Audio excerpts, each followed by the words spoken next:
Dear student, आज का topic है Y three phase AC supplies 440 volts. देखिए, हमारे देश में जो single phase AC voltage use होता है वो 220 वोल्ट होता है। One phase AC is 220 volt. अब देखिए, वन फेज 220 वोल्ट होता है तो थ्री फेज किस तरह से 440 वोल्ट होता है, ये ही जो है क्वेश्चन है। हमारा जो आज की क्लास है उसका क्वेश्चन यही है। हमारे जहन में बिल्कुल ये क्वेश्चन आता है कि 220 वोल्ट अगर सिंगल फेज सप्लाई है तो 440 वोल्ट थ्री फेज कैसे होता है। तो देखिए, यहाँ पर पहले हम थ्री फेज सप्लाई होता कैसे है हम इसको समझेंगे। यहाँ पर मैंने वेक्टर डायग्राम बनाया है। तो ये वेक्टर डायग्राम जो है इन फेजेस के लिए, ये फेज 1, फेज 2, फेज 3। तो ये थ्री फेसेस जो होते हैं इनमें हर दो फेज एक दूसरे से 120 डिग्री फेज शिफ्टेड होते हैं, या ऐसा कह सकते हैं हम कि दो फेजेस के बीच में जो फेज डिफरेंस होता है वो 120 डिग्री होता है। आप चाहे फेज 1 फेज 2 ले लें, या फेज 1 फेज 3 ले लें, या फेज 2 फेज 3 ले लें, तो हर दो फेजेस के बीच में जो फेज डिफरेंस होता है वो 120 डिग्री होता है। तो ये देखिए कि जो फेजर डायग्राम या वेक्टर डायग्राम किस तरह का होता है। अब थोड़ा सा कुछ बेसिक पॉइंट्स भी हम देखते हैं जो थ्री फेज सप्लाई से रिलेटेड होते हैं। तो यहाँ पे हमने पहला पॉइंट लिखा है फेज वोल्टेज। तो फेज वोल्टेज क्या होता है? देखिए, वोल्टेज एक्चुअली वोल्टेज डिफरेंस होता है। वोल्टेज हम दो पॉइंट के बीच में मेजर करते हैं, तो इसका मतलब वो डिफरेंस है, दो पॉइंट के वोल्टेज का डिफरेंस। तो सिंपली वोल्टेज मतलब वोल्टेज डिफरेंस की ही बात कर रहे हैं।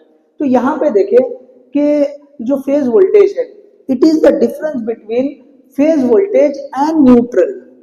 फेज का जो वोल्टेज रहेगा और न्यूट्रल, इन दोनों के बीच का जो वोल्टेज डिफरेंस है इसी को हम बोलते हैं फेज वोल्टेज। अब देखिए, न्यूट्रल ये कहां से आता है? तो देखिए, जो थ्री फेज सप्लाई होता है, थ्री फेजेस के बीच में से ओके, ये जो कॉमन पॉइंट होता है उसमें से हमको न्यूट्रल निकलता है।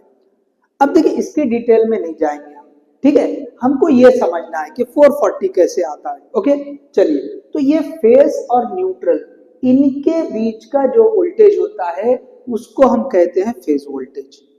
दूसरा टर्म आता है लाइन वोल्टेज।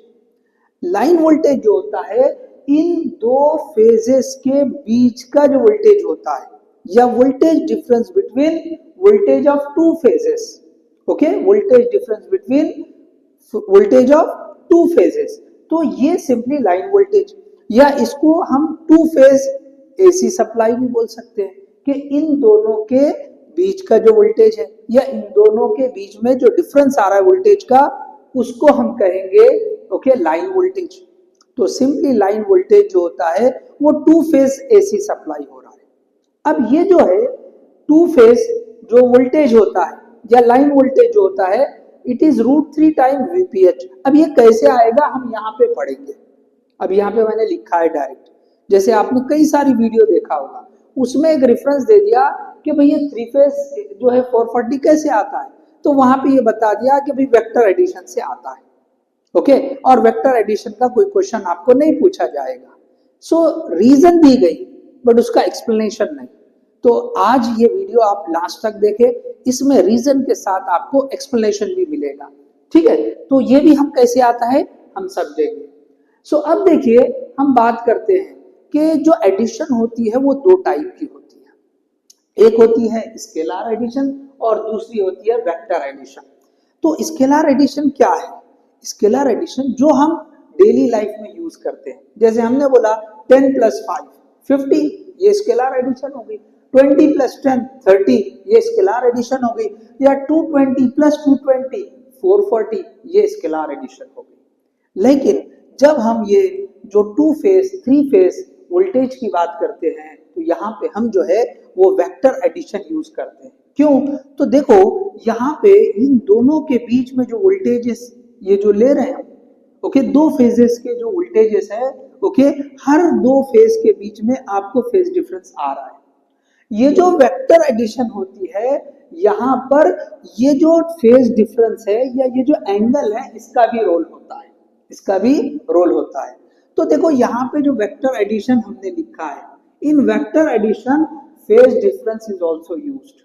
भाई आप वो जो फेज डिफरेंस है 30 डिग्री है तो अलग रिजल्टेंट आएगा, मतलब इन दोनों को ऐड किया हमने तो रिजल्ट एंगल की वजह से बदल के आ सकता है। जैसे हम स्केलर में कोई फर्क नहीं, सिंपली आप ऐड कर ले, लेकिन वेक्टर एडिशन में याद रखो अगर दो वेक्टर के बीच में, यहाँ पे हमने दो वेक्टर बताए हैं ए बार और बी बार, इन दोनों को ऐड किया हमने ग्राफिकल मेथड, इसको बोलते हैं हम ग्राफिकल मेथड। तो यहाँ पे हमने ये जो पहला वेक्टर है उससे दूसरे वेक्टर के पैरेलल में हमने लाइन ड्रॉ की, और ये जो वेक्टर है पहले वेक्टर के ओके डायरेक्शन में हमने लाइन ड्रॉ की, और जहां पे ये इंटरसेक्ट कर रहे हैं वहां तक ये रिजल्टेंट वेक्टर ड्रॉ किया। तो खैर ये सिंपल जो है ग्राफिकल मेथड से हम वेक्टर एडिशन कैसे करते हैं और उसका मैग्नीट्यूड किस तरह फाइंड करते हैं। तो ये जो रिजल्टेंट वेक्टर आ रहा है इसका मैग्नीट्यूड इन दोनों के बीच का जो एंगल है थीटा, इस पर डिपेंड करता है।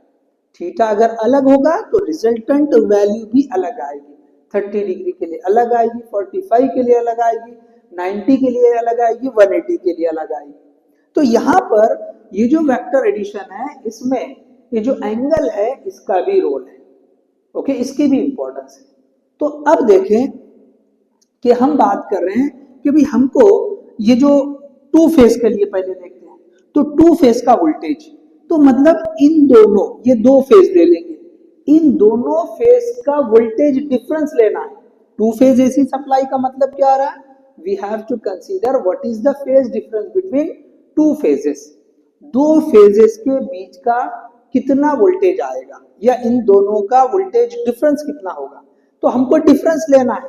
हम यहाँ बात कर रहे हैं एडिशन की, यहाँ बात क्या कर रहे हैं एडिशन की, और एडिशन के लिए रिजल्टेंट का फॉर्मूला भी लिख दिया हमने, एडिशन के लिए हमने ये फॉर्मूला भी लिख दिया, ये वेक्टर ए बार ये बी बार, तो ए और बी इन वेक्टर के मैग्नीट्यूड है।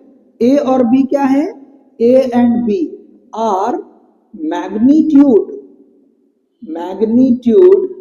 Of vector A bar and B bar. Okay, so देखो ये फॉर्मूला है उसका रिजल्टेंट का, under root A square plus B square plus 2ab cos theta, ये फॉर्मूला यूज होता है। अब अगर हमको ये रिजल्टेंट का एंगल इस ए बार के साथ कितना बन रहा है तो उसके लिए ये फॉर्मूला यूज होता है, B sine theta divide by A plus B cos theta, हम ये यूज कर सकते हैं। ठीक है, चलिए अब आते हैं हम कि भाई ये जो दो फेजेस हैं इनका वोल्टेज डिफरेंस कितना आएगा, ऐड नहीं कर रहे हैं, वी आर टेकिंग डिफरेंस। तो देखो ये जो डिफरेंस है वो किस तरह पता करते हैं हम। सो यहाँ तक हमने जो बात की, हमने थ्री फेजेस को रिप्रेजेंट किया वेक्टर के फॉर्म में। दूसरा हमने वेक्टर एडिशन का जो रिजल्टेंट आता है उसका फॉर्मूला देखा हमने, ओके, एंगल यहाँ पे रिस्पॉन्सिबल है, ओके, उसके ऊपर से वैल्यू बदलेगी। ठीक है, तो ये जो है वेक्टर एडिशन, इतनी इंफॉर्मेशन आपको चाहिए। अब देखिए हम आगे बढ़ते हैं, ओके, हम इधर ये रब कर देते हैं, चलो ये हम रब कर दे रहे हैं, चलिए आप कॉपी कर लें, ठीक है, चलिए अब हम ये रब कर रहे हैं। अब देखिए पहले हम टू फेजेस का डिफरेंस देखेंगे, इन दोनों का डिफरेंस, मतलब टू फेज सप्लाई कितना आता है ये देखेंगे। सो देखिए यहां पर ये जो हमको एडिशन है, ओके, यहां इसके हिसाब से बताते हैं, पहले इसके हिसाब से देख लो, ओके। अगर हमने ये आर बार लिखा तो R bar is equal to A bar plus B bar, तो ये हमने एडिशन के लिए लिखा। ये किसके लिए लिखा हमने, ये हमने एडिशन के लिए लिखा। अच्छा अगर सब्ट्रैक्शन करना हो, अगर हमको सब्ट्रैक्शन करना हो तो ये ए बार माइनस बी बार। अब देखिए सब्ट्रैक्शन तो कर रहे हैं लेकिन हम एडिशन के फॉर्म में करेंगे, तो we can write A bar plus ये माइनस ऑफ बी बार, ये माइनस साइन उसकी डायरेक्शन को बता दे, मतलब बी बार की जो डायरेक्शन रहेगी उसकी अपोजिट डायरेक्शन। तो बस इतना अगर आपको समझ में आता है कि भाई अगर सब्ट्रैक्शन करना है तो ए बार प्लस हम यहाँ ये प्लस इसलिए लिख रहे हैं कि हम वेक्टर एडिशन ही कर रहे बता रहे, लेकिन किसके साथ कर रहे हैं? जो बी बार वेक्टर था उसके अपोजिट डायरेक्शन वाला। ये माइनस साइन क्या बता रहा है कि भाई वेक्टर अपोजिट डायरेक्शन वाला ले रहे हैं, वेक्टर हम अपोजिट डायरेक्शन वाला ले रहे हैं। तो अब देखिए हम इन दोनों का एडिशन कर रहे हैं, लेकिन हमें क्या चाहिए? हम बोल रहे हैं कि वोल्टेज डिफरेंस, टू फेज का वोल्टेज, मतलब इन दोनों का वोल्टेज डिफरेंस। तो हम यहां लिख रहे हैं two phase, okay, to phase voltage, या हम ऐसा लिखते हैं वोल्टेज डिफरेंस, वोल्टेज डिफरेंस। चले इधर का भी जो है मैं रब कर देता हूं, सारा आपने लिख लिया होगा। चलिए रब कर दिया हमने। चलिए अब देखिए यहां पर लिखता हूं मैं, यहां पे लिखेंगे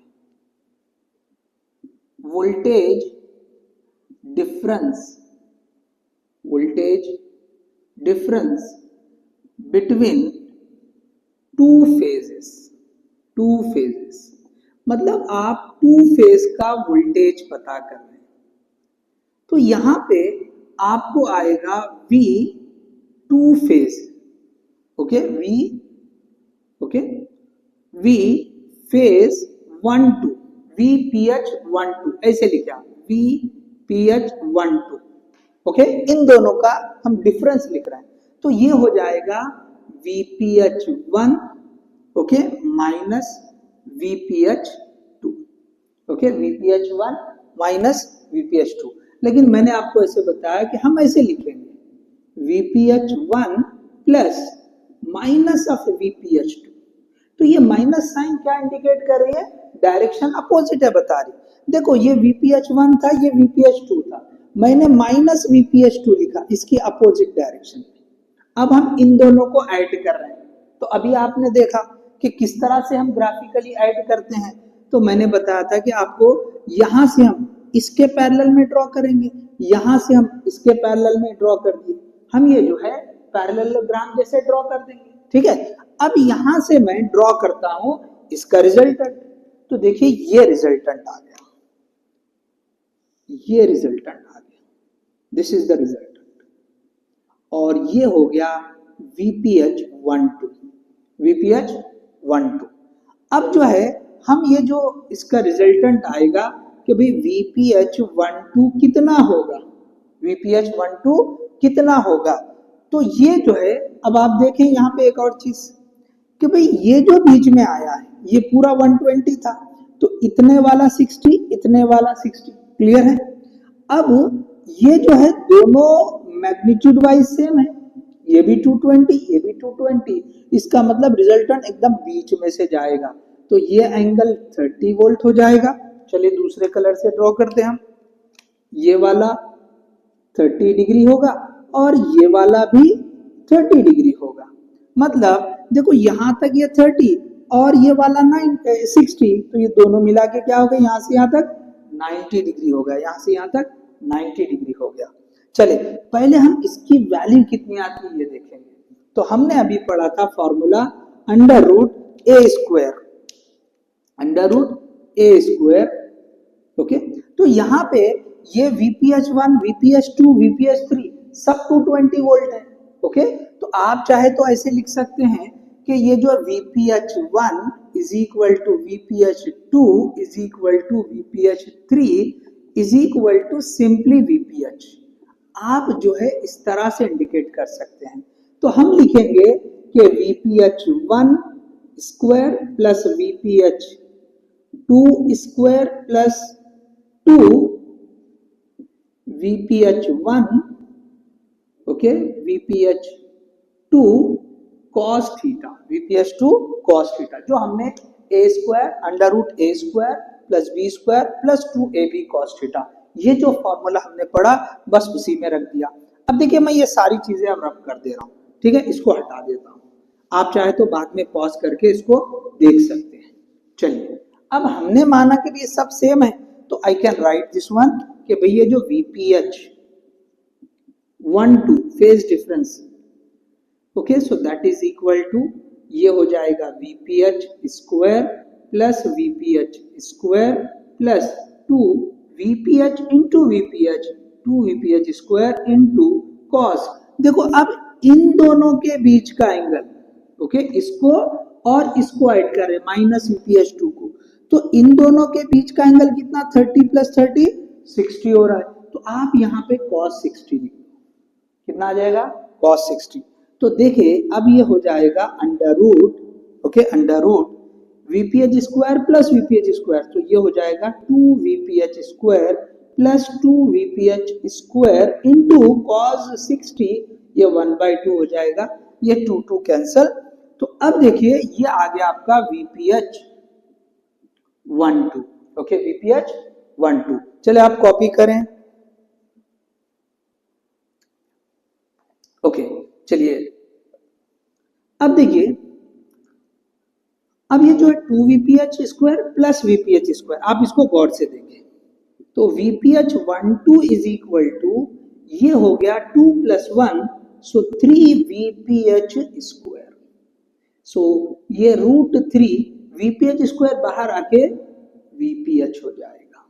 सो देखो ये जो था, this is we are having 2 phase voltage, तो 2 फेज वोल्टेज, तो यहां हम इसको लिख रहे हैं कि 2 फेज, ओके, 2 फेज, ये जो है 5 फेज के लिए यूज करते हैं, चले 2 फेज ऐसे लिखते हैं, ओके। सो 2 फेज वोल्टेज, 2 फेज वोल्टेज हमारे पास आया है, okay, that is √3 VPH.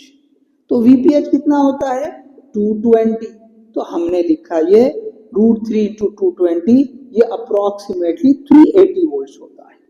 So 2 phase voltage कितना होता है 380 वोल्ट होता है। Single phase 220, 2 phase okay 380। सो आपको आई थिंक ये समझ में आया होगा कि हमने क्या किया, एक बार फिर से देखे, हमने इन दोनों का डिफरेंस लेना है। तो VPH1 माइनस VPH2, हमने ये माइनस को अलग करके लिखा कि भाई हम माइनस VPH2 को ऐड करेंगे, समझे, हम सब्ट्रैक्शन को एडिशन के फॉर्म में कर रहे हैं। तो ये जो VPH2 था हमको माइनस VPH2 चाहिए, तो हमने अपोजिट वाला ले लिया। हमने क्या किया, अपोजिट वाला ले लिया।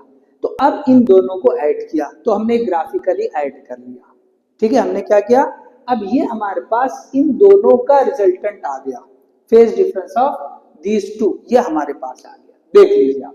तो हमने क्या किया, जो मैग्नीट्यूड का फॉर्मूला है वो हमने यूज किया, उससे वर्कआउट किया, तो हमारे पास आया है √3 VPH। तो देखिए इस तरह से ये जो मैंने आपको एक्सप्लेन किया, वर्कआउट करके बताया है, ओके। तो आप देखें कहीं सारे वीडियो में क्या होता है कि भाई ये वेक्टर एडिशन से √3 VPH आ गया डायरेक्टली, लेकिन वो ऐसे आया है, हमने उस फॉर्मूले को भी यूज किया है, ठीक है। चलिए आप कॉपी कर ले। अब हम देखेंगे कि भाई ये 3 फेज सप्लाई फॉर 40 कैसे होता है, ओके। चलिए हम इसको रब करते हैं, ठीक है। चलिए यही रब कर रहा हूं, यहां से वापस देख लेंगे। सो 2 फेज के लिए हम जो देखे हैं कि वोल्टेज आ रहा है 380 वोल्ट्स, ओके। अब देखिए ये जो 1 फेज वोल्टेज हम यूज करते हैं, okay, 1 phase voltage, 1 phase voltage, कोई इसको 220 यूज करता है, कोई 230 यूज करता है, कोई 240 यूज करता है। अगर 1 फेज वोल्टेज 220 वोल्ट यूज कर रहे हैं, तब ये जो 2 फेज वोल्टेज होता है, okay, 2 phase voltage, okay, 2 phase voltage, 2 phase voltage हम इसको शॉर्ट में लिख रहे हैं, दैट विल बी √3 इंटू ये जो है 220, so that we have got 380 volts, जैसे हमने यहाँ पे किया। अब देखिए अगर इसके बजाय 1 फेज वोल्टेज, 1 फेज वोल्टेज अगर हम 230 वोल्ट लेते हैं, ओके, 230, बहुत सारे लोग 230 बोलते हैं, तो इस केस में जो 2 फेज वोल्टेज होता है that is equal to √3 into 230, so that will give approximately 400 volt. आपको 398 वोल्ट आएगा, तो लगभग जो है 400 वोल्ट के बराबर होगा। इसी तरह से अगर वन फेज वोल्टेज अगर हमने 240 वोल्ट ले लिया, कितना ले लिया? 240 वोल्ट। इस केस में ये जो टू फेज वोल्टेज होता है, two phase voltage that is equal to 415 volts. तो वन फेज में थोड़ा सा वेरिएशन, कोई मतलब 220 से लेकर 240 तक कंसीडर करते हैं। तो जो जनरली वैल्यूज यूज होती है, कोई 220 लिखा, कोई 240 यूज कर रहा है या कोई 240 कह रहा है, सो एट द मोस्ट जब हम 240 ले रहे हैं, so in that case we are getting 415। तो ये जो है टू फेज वोल्टेज है। ये क्या है? Two phase voltage. अब टू फेज वोल्टेज मतलब ये कोई भी दो फेजेस ले ले, मतलब यहाँ पे अगर हमने लिखा ये VPH 1-2 मतलब इन दोनों के बीच में, या VPH 2-3 मतलब इन दोनों के बीच में ले ले, या VPH 3-1, तो किसी भी दो फेजेस के वोल्टेज, दो फेजेस का जो वोल्टेज डिफरेंस आता है वो आता है या तो इसके हिसाब से 380, 230 के हिसाब से 400 और 240 के हिसाब से 415। अगर हम ज्यादा से ज्यादा अगर हम ये 240 भी यूज कर लेते हैं तो इस केस में this will come 415 volts, 415 volts. तो अभी भी सवाल वही रुका है कि भाई ये तो हम दो फेज या टू फेज वोल्टेज की बात कर रहे हैं कि ये जो है 415 पे आ गया, ठीक है, इसको हमने मान लिया, लेकिन थ्री फेज ये 440 कैसे होता है? देखिए वोल्टेज हमेशा वोल्टेज डिफरेंस, तो डिफरेंस हम दो में कम लेते हैं। सो ये जो वोल्टेज बता रहे हैं हम, it is the voltage difference of two phase only. लेकिन ये जो थ्री फेज है, ओके, चले पॉज करके आप कॉपी कर ले इसको, मैं इसको रब करता हूं। चलिए इसको आगे बढ़ते हैं हम। सो हमारे पास एक बात समझ में आ गई है कि टू फेज वोल्टेज ये कहां से कहां तक हो गया? सो टू फेज वोल्टेज तो ये जो है आपको 380 से लेके आपको 415 वोल्ट्स तक आ रहा है, डिपेंडिंग ऑन अब वन फेज वोल्टेज क्या ले रहे हैं। तो अब ये वापस सवाल जो हमने लिखा था कि भाई Y three phase AC supplies for 40 volt. देखो ये सिस्टम को हम थ्री फेज सिस्टम बोल रहे हैं। क्यों बोल रहे हैं? क्योंकि उसमें थ्री फेजेस यूज किए हैं, फेज 1, फेज 2, फेज 3। लेकिन वोल्टेज जब भी मेजर करेंगे तो हम सिर्फ दो के बीच में मेजर कर सकते हैं। वन फेज बोलेंगे तो फेज और न्यूट्रल के बीच में आएगा, this is we are having phase voltage. और अगर दो फेजेस के बीच में वोल्टेज रहेगा वो टू फेज वोल्टेज इस रेंज में आएगा। तो फिर 440 कैसा? यहाँ पे हम टू फेज को भी अगर एक्सेप्ट कर ले रहे हैं कि भाई हम थ्री फेज सिस्टम का नाम बोल रहे हैं, कभी भी थ्री फेज के बीच में वोल्टेज नहीं होता, वोल्टेज दो ही फेज में होता है। हाँ, थ्री फेज सिस्टम में थ्री फेजेस यूज हो रहे हैं, देखिए जो जनरेशन प्लांट होते हैं या पावर प्लांट हम जिसको बोलते हैं, वो शहर से काफी दूर, ओके, या जहां पे सप्लाई करना होता है उस मुकाम से या उस प्लेस से काफी दूर होते हैं।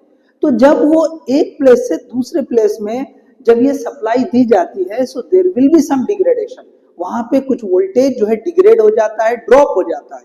तो ये जो ट्रांसमिशन के ड्यूरेशन में वोल्टेज ड्रॉप हो रहा है, अगर जनरेशन की जगह पे यही रेंज में अगर बनेगा तो जहां पे सप्लाई करना है वहां तो काफी कम हो जाएगा। तो इसलिए क्या किया जाता है कि जनरेशन की जगह पर जहां जनरेट कर रहे हैं पावर प्लांट पे, वहां पर 440 वोल्ट डेवलप किया, मतलब जनरेट किया जाता है। जनरेशन प्लांट पर या पावर प्लांट में टू फेज वोल्टेज कितना होता है? वो होता है 440 volt. Actually two phase voltage, ये जो है two phase voltage at generation या आप इसको और at power plant okay is 440 volt. वहां पर अगर आप चेक करेंगे तो दो फेज के बीच में जो वोल्टेज आता है वो 440 होता है। तो ड्यूरिंग ट्रांसमिशन अगर जैसे 100 किलोमीटर के जो है उसको ट्रैवल करना है, 100 किलोमीटर के बाद वो सप्लाई प्रोवाइड करना है, सो इन दैट ड्यूरेशन वो जो ट्रांसमिट हो रहा है उसमें वोल्टेज डिग्रेड होगा, ड्रॉप होगा।